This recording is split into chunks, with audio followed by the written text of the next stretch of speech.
دل کو ہمارے روشن کر دے الہی، آئے اس میں انوار حدیث۔ الحمد للہ رب العالمین والصلاة والسلام علی سید المرسلین، اما بعد فاعوذ باللہ من الشیطان الرجیم، بسم اللہ الرحمن الرحیم۔ الصلاة والسلام علیکہ یا رسول اللہ وعلی آلکہ واصحابکہ یا حبیب اللہ۔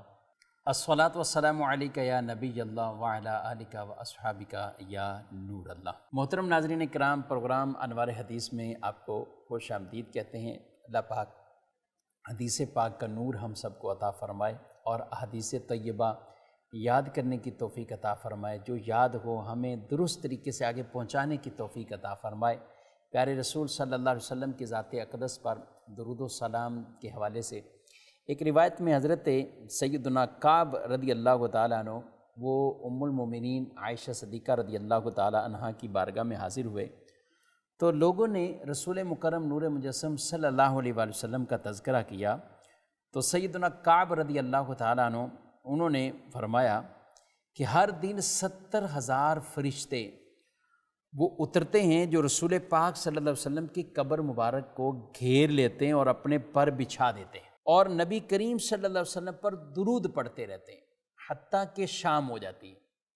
پھر شام دوسرے 70,000 فرشتے وہ آتے ہیں اور وہ بھی قبر مبارک کو گھیر لیتے ہیں اور درود پڑھتے رہتے ہیں۔ یہ فرشتے اسی طرح کرتے رہیں گے، یہ سلسلہ چلتا رہے گا حتیٰ کہ جب زمین کھلے گی تو حضور صلی اللہ تعالیٰ علیہ وآلہ وسلم 70,000 فرشتوں کے جھرمٹ میں سے نکلیں گے جو حضور کو پہچانیں گے۔ شارحین نے لکھا اس حدیث کے تحت کہ اس دن یعنی یہ سلسلہ اتنا کنٹینیو چلے گا کہ قیامت تک 70,000 صبح 70,000 شام کو، یعنی 1,40,000 اللہ کے فرشتے حاضری دیتے ہیں۔ اللہ اکبر! اس سے اندازہ کرے کہ فرشتوں کی تعداد کتنی، 70,000 صبح 70,000 شام کو، اور جو ایک بار آئے پھر کبھی انہیں باری نہیں ملے گی، دوبارہ ان کا نمبر نہیں آئے گا، اتنے فرشتے۔ پھر آخر جب قیامت کے دن یعنی رسول اللہ صلی اللہ علیہ وسلم اپنی مبارک قبر سے باہر تشریف لائیں گے تو اس وقت بھی 70,000 فرشتے ہوں گے جو حضور کو پہچانیں گے۔ سبحان اللہ! اللہ پاک ہمیں بھی بارگاہ رسالت کی بار بار حاضریاں عطا فرمائے، آنا جانا وہاں نصیب فرمائے، ہمارا خاتمہ بالخیر اور خاتمہ بالایمان حضور صلی والسلام کے سب گنبد شریف کے سائے تلے ہو اور جنت البقیع میں مدفن نصیب ہو جائے۔ صلو علی الحبیب صلی اللہ تعالی علی محمد صلی اللہ علیہ وآلہ وسلم۔ ناظرین کرام، رمضان شریف میں ویسے ہی حرمین طیبین میں بہت رونق ہوتی ہے، اور خاص طور پر کئی لوگ آخری دنوں میں آخری عشرے میں وہ مدینہ پاک حاضر ہوتے ہیں اور وہاں نبی کریم صلی اللہ علیہ وسلم کی بارگاہ میں حاضریاں دیتے ہیں، سلام پیش کرتے ہیں، سحر و افطار کی سعادتیں پاتے ہیں۔ اللہ سب کو یہ سعادتیں نصیب فرمائے۔ آج مدینہ پاک کی فضیلت کے حوالے سے کچھ حدیث مبارکہ وہ عرض کرنے کی نیت ہے۔ مدینہ پاک یہ وہ مبارک شہر ہے کہ رسول مکرم صلی اللہ تعالیٰ علیہ وسلم جہاں ہجرت کر کے تشریف لائے اور پھر یہ آپ کے لیے دار ہجرت اور یہی آپ کا مسکن بنا۔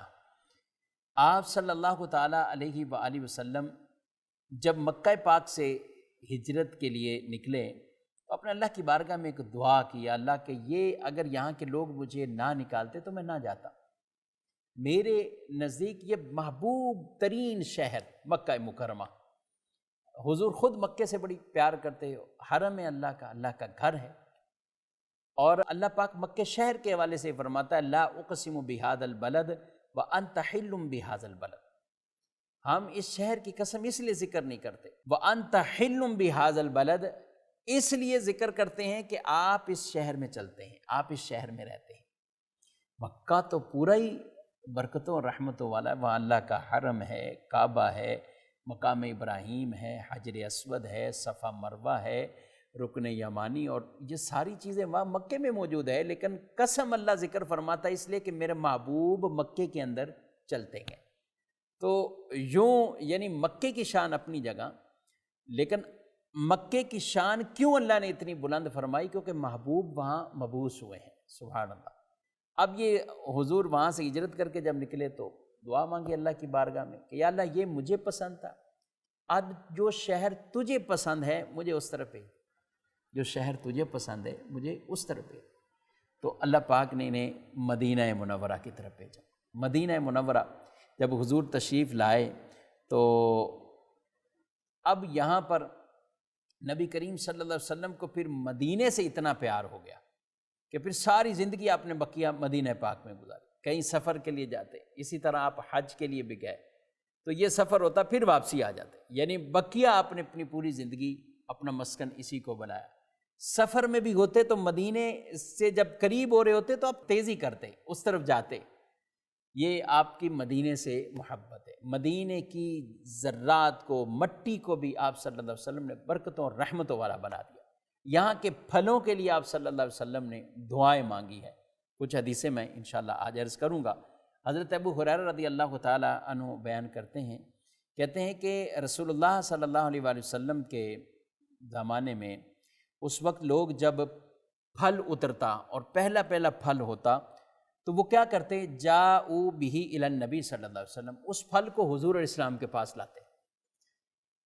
یہ وہ زمین تھی کہ جس کو پہلے لوگ گویا کہ کہتے تھے کہ یہ ایک مصیبت والی جگہ ہے اور اس کو مختلف ناموں سے وہ پکارتے تھے، لیکن وہ پہلے تھی اس طرح کی، لیکن جب حضور کے مبارک قدم آ گئے تو اب اس کی مٹی بھی شفا بن جاتی ہے، اس کے پھلوں میں اللہ ایسی برکتیں عطا فرماتا ہے۔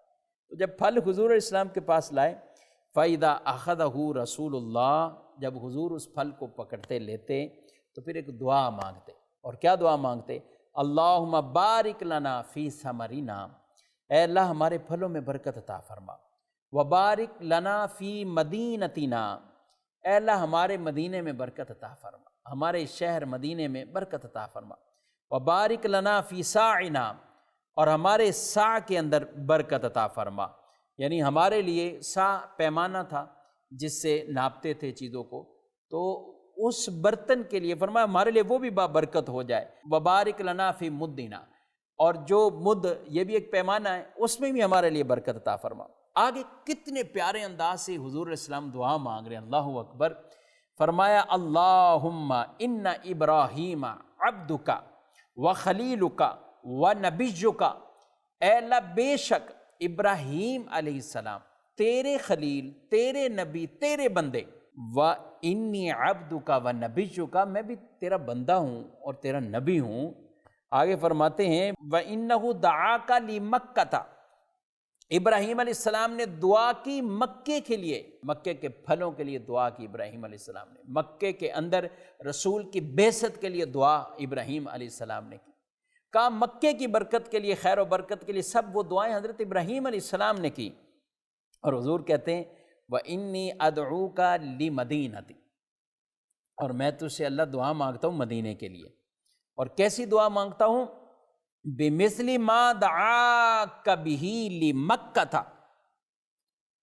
وَمِثْلِهِ مَعَهُ، کہا کہ میں دعا مانگتا ہوں کہ جیسی ابراہیم علیہ السلام نے مکے کے لیے دعا مانگی، اے اللہ ویسی دعا میں مدینے کے لیے مانگتا ہوں، اور اس کی مثل اور، یعنی مدینے کے لیے میں اس سے ڈبل دعا مانگتا ہوں۔ اور حضرت علی رضی اللہ تعالیٰ عنہ سے جو روایتیں، وہ کہتے ہیں کہ ہم رسول اللہ صلی اللہ علیہ وسلم کے ساتھ ہم نکلے، یہاں تک کہ سعد کی سیراب کھیتی کے پاس پہنچے، حضرت سعد رضی اللہ تعالیٰ عنہ نے جو کھیتی لگائی تو وہاں پہ پہنچے، تو نبی کریم صلی اللہ علیہ وآلہ وسلم نے وہاں پہ دعا مانگی، اللہم ان ابراہیم عبدک وخلیلک دعاک لأہل مکہ بالبرکت، اے اللہ ابراہیم علیہ السلام تیرے بندے، تیرے خلیل، تیرے نبی، انہوں نے دعا کی مکے کے لیے برکت کی۔ اور آگے کیا کہتے ہیں وَأَنَا مُحَمَّد، میں محمد ہوں، عبدک تیرا بندہ ہوں، ورسولک تیرا رسول ہوں، وَإِنِّي أَدْعُوكَ لِأَهْلِ الْمَدِينَةِ، اور میں مدینے والوں کے لیے دعا مانگتا ہوں، کیسی؟ ان تبارک لہم فی صاعہم ومدہم، اے اللہ ان کے سا، ان کے مد، یعنی اس برتن اور ان کے پیمانوں میں ایسی برکت عطا فرما مثل ما بارکت لأہل مکہ، جیسی تو نے اہل مکہ کو برکت دی ابراہیم علیہ السلام کی دعا سے، میری دعا سے مدینے والوں کو یہ برکت عطا فرما۔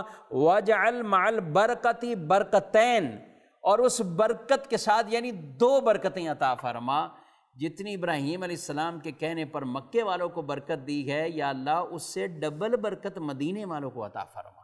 اور حضرت انس رضی اللہ تعالیٰ عنہ آپ بھی یہ بیان کرتے ہیں، حضرت ابو سعید رضی اللہ تعالیٰ عنہ انہوں نے بھی اسی طرح کی برکت والی دعا کی کہ جس میں فرمایا اللہم اجعل مع البرکت برکتین، اے اللہ برکت کے ساتھ 2 برکتیں ملا دے، دگنی ان کو برکتیں عطا فرما۔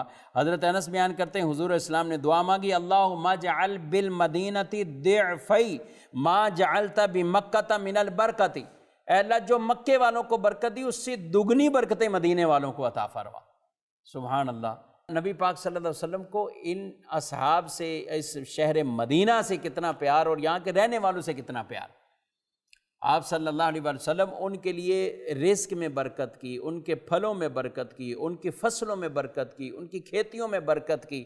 آپ دعا مانگتے اور دگنی برکت، اور برکت مانگتے بھی کون سی؟ جو مکے میں ہے اس سے دگنی برکت مدینے والوں کو عطا فرما۔ سبحان اللہ۔ اور یہ صرف برکت کی دعا ہی نہیں، بلکہ آپ صلی اللہ علیہ وسلم اس سے محبت چونکہ کرتے تھے نا مدینے سے، تو مدینے سے محبت آپ کی اتنی تھی کہ آپ اس میں بھی دعا مانگتے، اللہ جتنی محبت ہمیں مکے سے ہے اتنی مدینے، بلکہ اس سے اور مدینے سے زیادہ محبت ہمیں عطا فرما۔ یہ حضور صلی اللہ علیہ وسلم دعا مانگتے۔ سبحان اللہ۔ حضرت سیدتنا عائشہ رضی اللہ تعالیٰ عنہ آپ بیان کرتی ہیں رسول اللہ صلی اللہ علیہ وسلم نے فرمایا اللہم حبب الینا المدینۃ کحبنا مکۃ او اشد، آپ دعا کرتے اے اللہ مدینے کو ہمارا محبوب بنا دے۔ کیسا محبوب بنا؟ جیسے ہم کو مکہ محبوب ہے بلکہ اس سے زیادہ مدینے کو ہمارا محبوب بنا دے۔ یہ حضور علیہ الصلوۃ والسلام مدینے کے لیے دعائیں مانگتے تھے، اور آپ دیکھیں کہ یہ دعائیں نبی کریم علیہ السلام کی کیسی قبول ہوئی ہیں، اور قبول کیوں نہ ہو۔ اجابت کا صحرا، عنایت کا جوڑا، دلہن بن کے نکلی دعائے محمد، اجابت نے جھک کر گلے سے لگایا بڑی ناز سے۔ جب دعائے محمد حضور علیہ السلام کی دعا قبول نہ ہو، آپ کی دعاؤں کی برکت سے آپ کو مدینے کی محبت ملی، اور آپ کی نسبت سے ہی تو مدینے شہر کو یہ عظمت ملی گئے۔ آج دنیا بھر میں آپ سروے کر کے دیکھ لیں، کوئی ایسا شہر نہیں، کوئی ایسا علاقہ نہیں، کوئی ایسی جگہ نہیں جس کے قصیدے ہر زبان میں لکھے گئے ہوں۔ میں کہتا ہوں سب سے بڑھ کر شہر مدینہ ہے، کہ جو آپ عربی اٹھائیں آپ کو شہر مدینہ کے قصیدے ملے، فارسی اٹھائیں شہر مدینہ کے قصیدے ملے، اردو اٹھائیں شہر مدینہ کے قصیدے ملے، دنیا کی کوئی زبان، انگریزی اٹھائیں، کچھ بھی اٹھائیں، آپ کو شہر مدینہ کے قصیدے ملے گے۔ یعنی جتنی تعریفیں اللہ نے لوگوں کی زبانوں سے، شعراء کی زبانوں سے مدینے کی کروائی ہیں، اور کسی شہر کی اتنی تعریف نہیں۔ اسی وجہ سے آج دنیا بھر کے عشاقان رسول کے دل کھنچے ہوئے، مسلمانوں کے دل کھنچے رہتے اس شہر مدینہ دیکھنے کے لیے، اس شہر کے لیے ترستے ہیں، آنکھوں سے آنسو بہاتے ہیں، روتے ہیں، بلکہ وہاں موت کی تمنا کرتے ہیں۔ موت کی تمنا آدمی دنیاوی پریشانیوں میں آ کے کرے، یہ اچھی بات نہیں ہے، اس کو منع کیا گیا روایت، لیکن اچھی موت مانگنا اللہ سے بالکل اس کی تمنا۔ اللہم ارزقنی شہادتاً فی سبیلک واجعل موتی فی بلد حبیبک صلی اللہ علیہ وسلم۔ حضرت عمر رضی اللہ تعالیٰ عنہ دعا کرتے تھے، اے اللہ مجھے شہادت کی موت دے، اور تیرے پیارے محبوب کے شہر میں میری موت واقع، یہ شہادت بھی میری مدینے میں ہو۔ لوگ بھی حیران رہتے تھے کہ یہ ان کی دعا کیسے قبول ہوگی، لیکن بالآخر سب لوگوں نے دیکھا کہ شہادت کی موت بھی ملی ہے، مصلی رسول پر ہیں، نماز پڑھاتے ہوئے، کیونکہ دوران نماز آپ پر حملہ ہوا اور آپ انہی زخموں کی تاب نہ لا سکے، اور پھر آپ شہید ہوئے، اور روضہ رسول میں ہی آپ کو وہیں تدفین اور مدفن ہونے کی جگہ بھی نصیب ہوئی۔ یہ کیوں ایسی محبت، کیوں اس شہر سے اتنی محبت؟ صحابہ نے بھی یہی انداز، اس کے بعد سے لے کر آج تک لوگ یہ دعائیں مانگتے ہیں، ہمیں مدینہ پاک میں عافیت، ایمان پر عافیت والی موت مل جائے، کیونکہ حضور علیہ الصلوۃ والسلام کی ایک حدیث ہے، نبی کریم صلی اللہ علیہ وسلم نے فرمایا من استطاع منکم ان یموت بالمدینۃ فلیمت، فرمایا جس سے ہو سکے مدینے میں مر جائے، جس سے ہو سکے وہ مدینے میں ہی مر جائے۔ فَإِنَّهُ لَا يَمُوتُ بِهَا أَحَدٌ إِلَّا كُنْتُ لَهُ شَفِيعًا أَوْ شَهِيدًا يَوْمَ الْقِيَامَةِ، فرمایا جس سے ہو سکے مدینے میں فوت ہو جائے، مر جائے، کیونکہ وہاں جو بھی مرے گا میں اس کی شفاعت بھی کروں گا، اس کے حق میں گواہی بھی دوں گا۔ رسول اللہ صلی اللہ علیہ وسلم کی شفاعت بھی ملے گی، رسول صلی اللہ علیہ وسلم ان کے حق میں گواہی بھی دیں گے۔ سبحان اللہ۔ تو اللہ ہمیں بار بار حاضریاں بھی عطا فرمائے اور خاتمہ بالخیر بھی مدینہ پاک میں ہمارا فرمائے، وہاں ہمیں موت بھی نصیب فرمائے، جنت البقیع میں مدفن عطا فرمائے۔ ابھی بھی عشاق جاتے ہیں الحمدللہ۔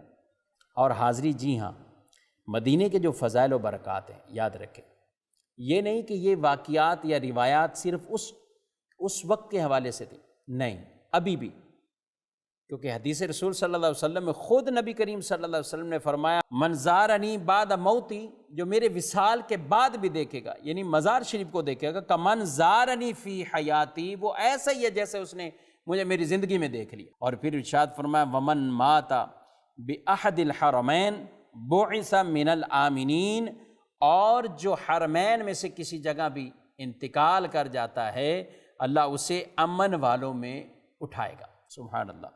تو حضور علیہ الصلوۃ والسلام کے روضہ مبارک کی زیارت، یہ بھی زیارت انشاءاللہ قیامت کے دن شفاعت دلائے گی۔ ایک حدیث میں فرمایا من زار قبری وجبت لہ شفاعتی، جو میری قبر کی زیارت کرے گا اس کے لیے میری شفاعت واجب۔ حضرت عبداللہ بن عمر رضی اللہ تعالیٰ عنہ کہتے ہیں کہ رسول اللہ صلی اللہ علیہ وسلم نے فرمایا من جاءنی زائرن، کہ جو کوئی زائر ایسا آئے کہ جس کو میری زیارت کے علاوہ اور کوئی کام نہیں، اور کوئی کام نہیں ہے، اور وہ صرف اس لیے آیا ہے، فرمایا مجھ پر حق ہے کہ میں قیامت کے دن اس کی شفاعت کروں۔ سبحان اللہ۔ نیک مقصد، خالص نیت کے ساتھ حاضر ہوں۔ یہ بڑی عجیب بات ہے کہ آج لوگ پھیلاتے ہیں کہ نہیں جی روضہ رسول کی نیت سے نہیں جا سکتے۔ کیوں نہیں جائیں روضہ رسول کی نیت سے؟ رسول اللہ صلی اللہ علیہ وسلم کی بارگاہ میں حاضری کی نیت سے کیوں نہیں سفر ہو سکتا؟ قرآن تو یہ بیان فرما رہا ہے وَلَوْ أَنَّهُمْ إِذْ ظَلَمُوا أَنفُسَهُمْ جَاءُوكَ فَاسْتَغْفَرُوا اللَّهَ وَاسْتَغْفَرَ لَهُمُ الرَّسُولُ لَوَجَدُوا اللَّهَ تَوَّابًا رَحِيمًا۔ اور وہ لوگ جنہوں نے اپنی جانوں پر ظلم کر لیا ہے، وہ جب آپ کے پاس آئیں اور وہاں آ کر استغفار کریں، اللہ کی بارگاہ میں استغفار کریں اور رسول ان کے لیے سفارش کر دیں، تو ضرور اللہ کو توبہ قبول کرنے والا اور رحم کرنے والا پائیں گے، ضرور توبہ قبول کرنے والا اور رحم کرنے والا پائیں گے۔ سبحان اللہ۔ تو یہ آیت مبارکہ کیا بتا رہی؟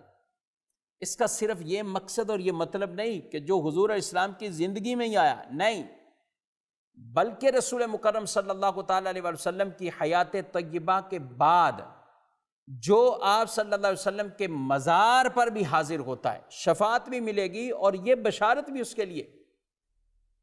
بلکہ ہمارے علماء نے تو اتنا کچھ لکھا کہ اگر کوئی شخص دور دراز کا رہنے والا کہ وہ حاضر نہیں ہو سکا، حاضر ہونے کے اسباب نہیں، کہیں بھی ہے، وہ روحانی طور پر حاضر ہو جائے بارگاہ رسالت میں کہ یا رسول اللہ صلی اللہ علیہ وسلم میں شفاعت کے لیے آپ کی بارگاہ میں حاضر ہوں، کہا اگرچہ یہ نہیں دیکھ رہا لیکن ان کی نگاہ اسے دیکھ رہی، ان کی نگاہ اسے دیکھ رہی ہے، دور و نزدیک سے سننے والے وہ کان کان لال کرامت پہ لاکھوں سلام، ان کی نگاہ مبارک اسے دیکھ رہی ہے۔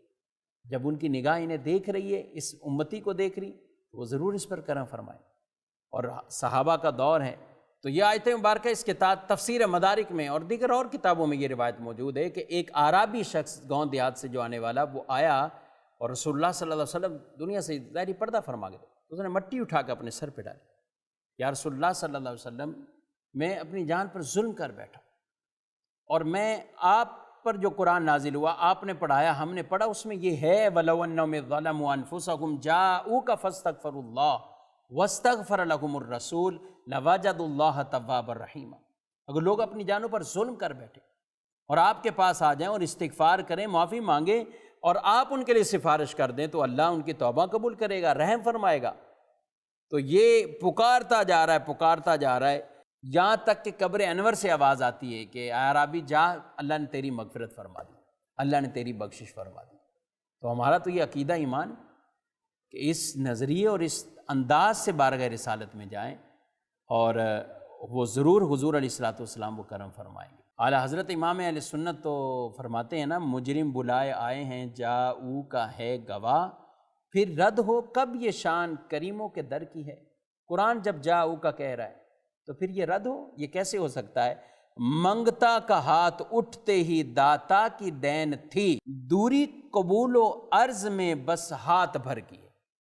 بس آپ مانگیں، بس یہی دوری ہے، آپ مانگیں تو انشاءاللہ آپ کا وہ مانگنا قبول ہو جائے گا، اور آپ صلی اللہ علیہ وسلم خصوصی اپنا کرم وہ فرمائیں گے۔ اللہ پاک ہم سب کو بار بار یہ حاضریاں عطا فرمائے، اور ادب اور احترام بھی نصیب فرمائے، بے ادبوں سے بھی محفوظ فرمائے اور بے ادبی سے بھی محفوظ فرمائے۔ وہاں کے جو آداب ہیں، جو احترام ہیں، ان کو بجا لانے کی توفیق عطا فرمائے۔ آمین بجاہ النبی الامین صلی اللہ علیہ وسلم۔